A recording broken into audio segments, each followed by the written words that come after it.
If you are getting a P0309 error code, this video is going to show you 2 practical solutions to fix the error code at home. Use the OBD2 scanner to scan your vehicle and see the error code P0309. It indicates that cylinder number 9 is experiencing misfires.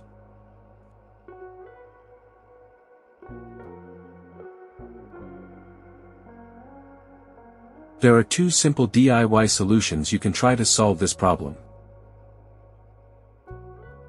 Method A, the spark plug. The spark plugs are located at the engine end of the wires, under the plug covers that attach them.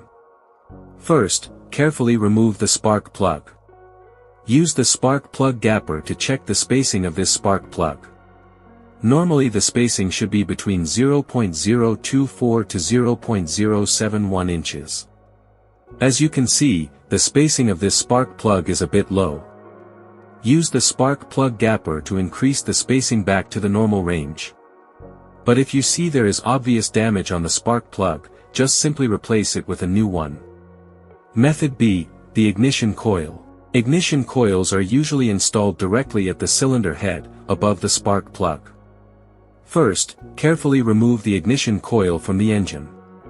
Check to see if the ignition coil is either stained or damaged. If the ignition coil is covered with engine oil or stains, simply clean it with a WD-40 cleaner. Otherwise, replace the damaged ignition coil with a new one. So here are 2 of the most practical solutions to fix the P0309 error code. After the repair, you can now use the OBD2 scanner to clear the error code. And tap the rescan button one more time to make sure everything is fine with your vehicle.